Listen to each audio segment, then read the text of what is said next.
Hey everyone, so here I wanted to show you how I do my leaf bird bath, or you imprint a leaf into the clay, and it can actually be anything, doesn't have to be a bird bath. I made a bird bath because it was a real large leaf that I got from my garden.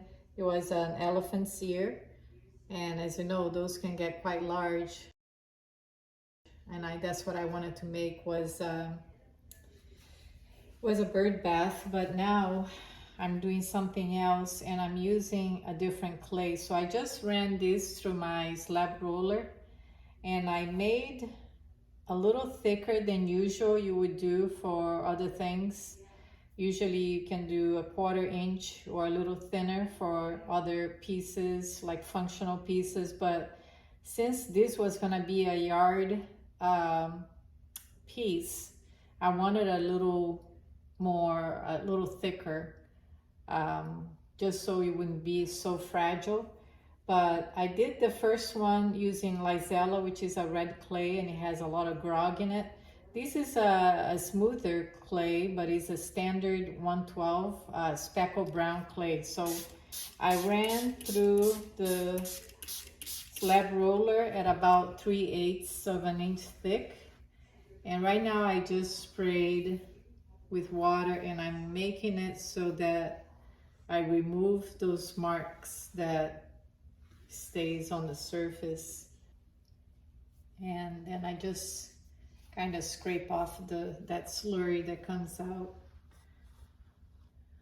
So like I said before, this is about 3/8 of an inch. If you prefer, you can make it a little thinner or a little thicker. So now to put this piece the other way, actually, let me see, I have a real large bat. Let's see if this is big enough to flip it. Yeah, I think it might be. So anything that you have so that you can take it out of the canvas so that you can flip it over and smooth out the other side. And that's what I'm gonna do here. So here you go.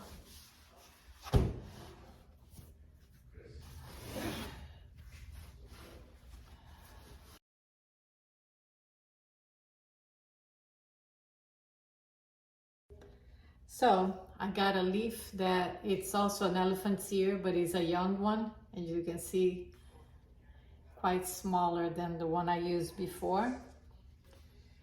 And I'm trying to see how I'm going to arrange, because I do want to make more than one. And I also got this hosta leaf, and I think I can fit 2 like this. I think that's what I would do. Move this one this way a little bit. And this one is much softer than the hosta. So I'm a little worried that the hosta leaf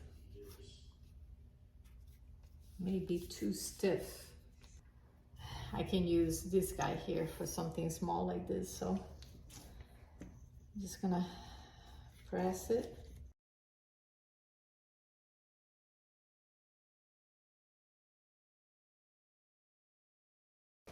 And I can lift it using anything like a little needle tool to get it off. Now see, because this leaf is pretty young. Oh, it's just starting to rain a lot. Anyways, because this leaf is really young, the veins are not as pronounced. So then it makes a real light, you know, the grooves are really light in there, imprinted. But you can still see it. And like I said, I do have a carving tool that I can go back and make it a little deeper. As long as I can see the outline, I'll be okay. So now I'll be able to use these over here. And I'm just going to just use my needle tool just to go around.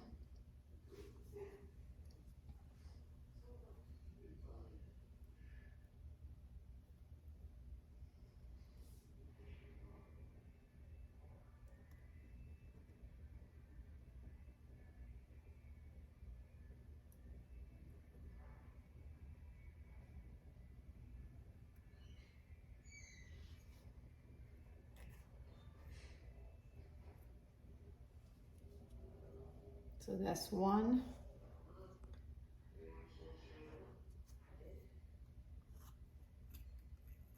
And then you can clean up the edges. And then on this one, you worked out perfectly the size, so I'm not wasting that much clay.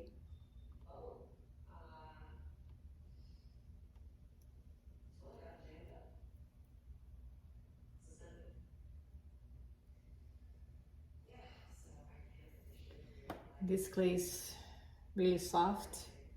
It was really hard, and I put a piece of small towel on top of the clay to hydrate it, and it works.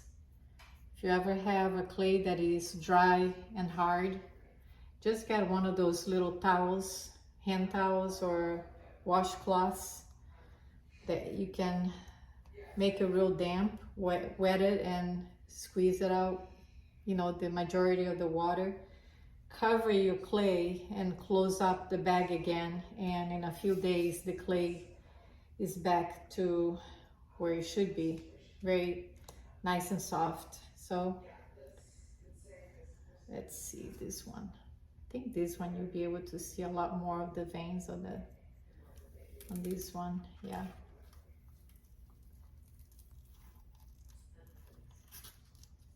There you go.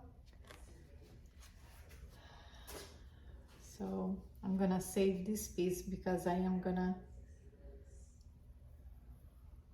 use it.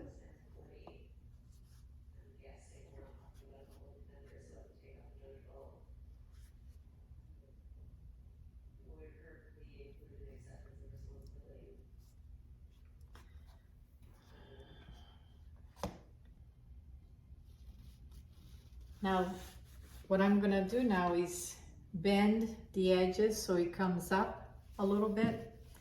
And all I do is I make with using paper towel, and you can use anything, foam, sponges, cut up sponges, any old thing that you have, old foam from a pillow, and what I do is I make just like a roll, and I start bending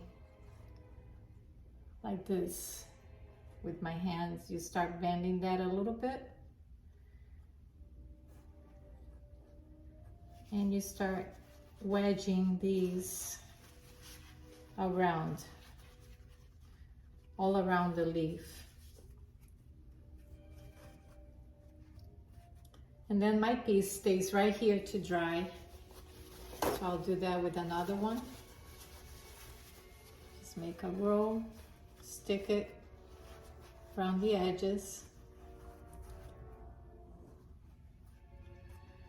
and shaping with your fingers. You can make it a little wave so it's not completely straight, kind of give some curves where this one goes up.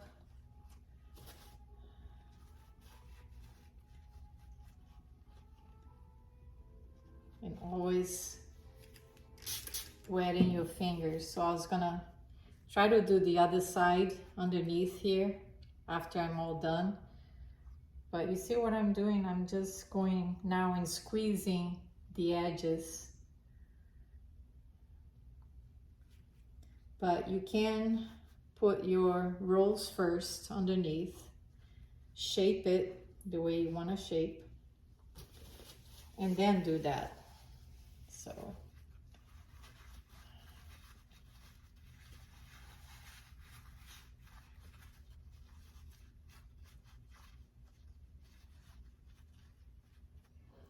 And I'm still maintaining the main part of the leaf flat, because like on this one, if it's gonna be an incense holder, and I will have a froggy somewhere in here or facing that way, and then the incense stays up like this. So, but that comes later. Get another piece of paper. It's much easier to make something like this with the smaller leaves than it was for the bigger leaves.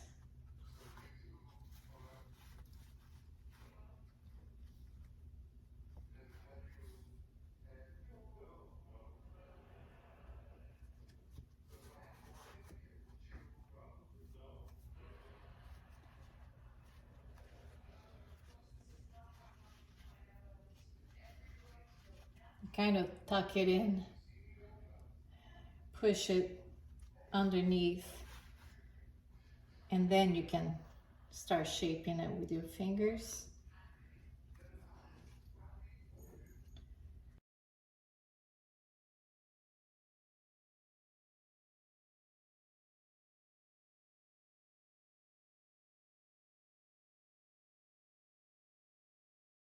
But you can always come back with any tool that has a point, right?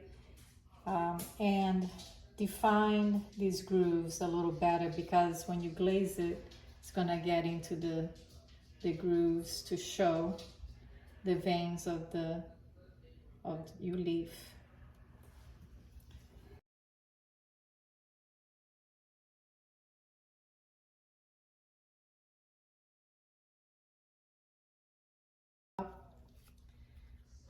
And because it is so wet, I'm gonna wait to dry and set just a little bit before I start working and making my rounded edges.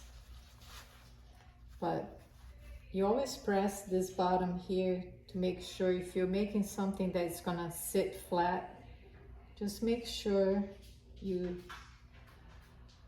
put pressure on this part just to make sure that part is flat.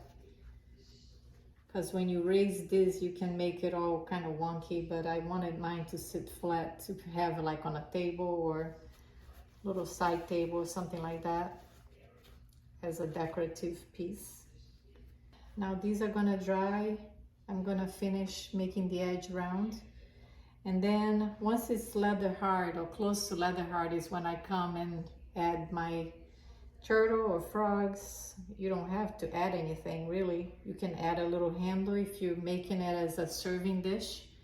Make a little handle so you can hold it. That would be really cute. But because mine is gonna be an incense holder, I can add things to it. Yeah, I'd like to add frogs, turtle. I've done some that has a little turtle in there. I just think it's cute. My bird bath, of course, had the bird in it, the hummingbird. And that's it. And I'll show you how I painted my bird bath using underglazes, but these two are gonna be just glazed, and I will share that also on a video with you guys. Thanks for watching.